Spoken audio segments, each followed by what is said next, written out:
Acabei de assistir a um filme sobre a vida de uma pessoa muito especial para a Igreja Católica, Padre Pio de Petrutina, ou São Pio de Petrutina, um padre que pertenceu à Ordem dos Frades Menores Capuchinhos, uma ordem franciscana. Ele morreu em 1968, aos 81 anos de idade. O Padre Pio foi uma dessas pessoas que Deus manda de vez em quando para a Terra, sabe, para ajudar a humanidade. Então, ele foi um desses, uma pessoa muito especial, dotada de vários dons e que tinha como missão, ele se colocou como missão nessa vida, ajudar a suportar o sofrimento que Cristo suportou, né, ajudando as pessoas. Ele recebeu logo cedo vários sinais que ele seria uma pessoa especial nesse sentido, né? Que ele teria uma missão assim mais difícil que o restante das pessoas. Ele, logo desde criança, ele dizia já ter um contato muito próximo com Nossa Senhora, com Jesus Cristo e com o seu anjo da guarda. Então ele tinha essas manifestações, para ele eram muito assim naturais. Ele achava que era uma coisa que todo mundo tinha, né? Não só ele. Mas aos poucos ele foi amadurecendo, isso desde os 5 anos de idade, né? Mas ele foi amadurecendo então e foi começando a perceber que ele teria assim uma missão especial. Ele não se sentia digno, né? Não se sentia pronto, apto, ele tinha vergonha. E com o tempo também começaram a aparecer outros sinais, principalmente os estigmas, né? Aqueles sinais das chagas de Cristo que se manifestavam nele também. Isso inclusive passou a ser assunto ali de investigação, né? Dentro da própria Igreja Católica, que tinha que ser muito cautelosa ali, como eles diziam, com essa questão de milagres, né, de manifestações do tipo. Então a igreja fez todo tipo de investigação ali para ver se tratava de algum tipo de fraude ou de algum tipo de patologia, né, alguma doença, mas não foi constatado nada e foi concluído que realmente se tratava de uma manifestação sobrenatural.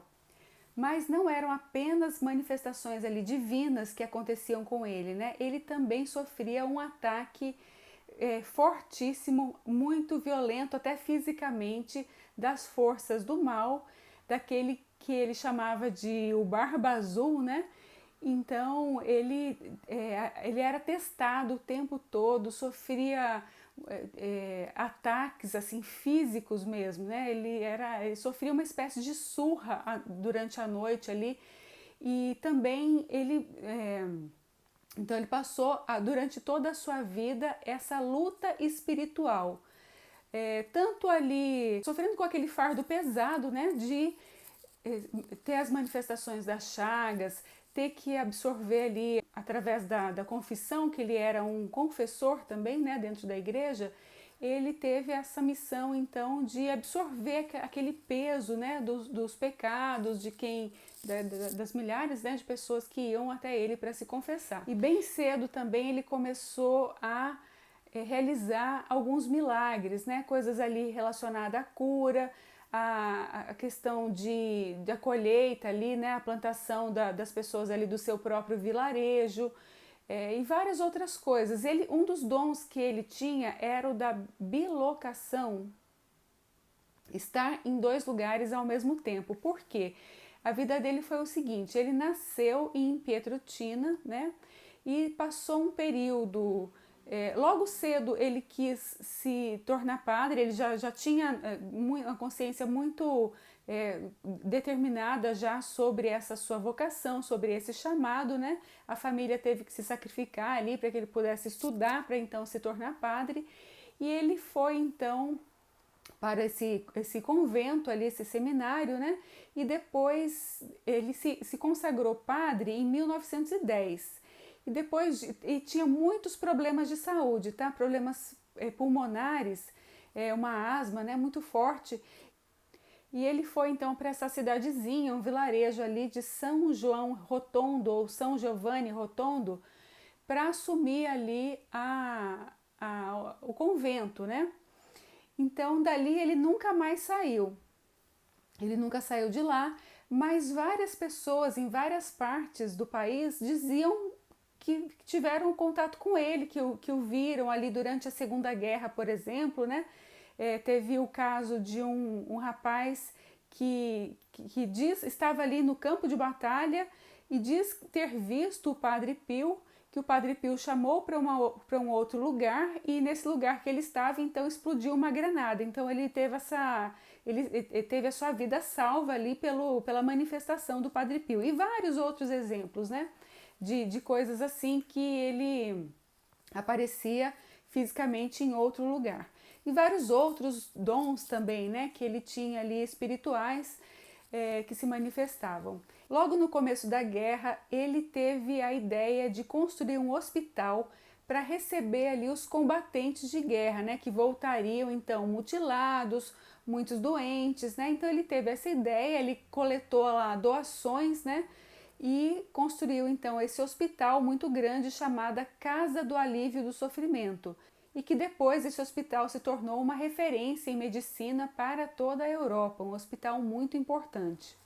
Eu tive uma vez uma surpresa muito grata, eu estava visitando a Itália, isso em 2019, e estava ali a passeio na cidade de Campobasso, visitando ali uma igreja, né, uma igreja chamada Chiesa di Santa Maria Maggiore, e na frente tinha então ali um monumento, né, um pequeno monumento e uma placa em homenagem a Padre Pio de Petrúcina. Eu já conhecia o Padre Pio, né, e fiquei muito surpresa, muito grata ali, muito agradecida por ter essa oportunidade.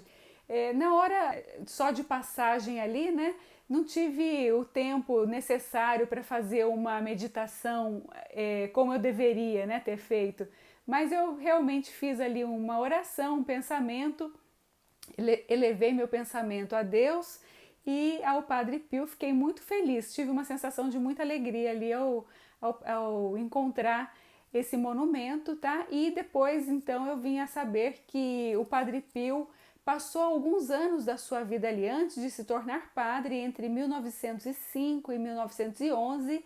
Ele foi então, acho que o responsável ali pela igreja, tá? Uma espécie de provinciale ali na igreja Chiesa di Santa Maria Maggiore, em Campobasso, na região de Molise, na Itália.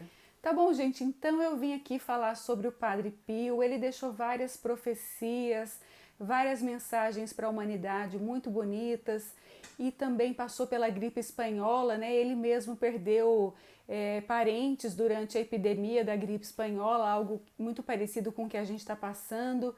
Então eu acho que vale muito a pena a gente elevar as nossas orações, né, a Deus, e pedir também ao Padre Pio que continue olhando pela humanidade, por nós aqui que estamos passando por essa dificuldade tão grande do Covid-19, né?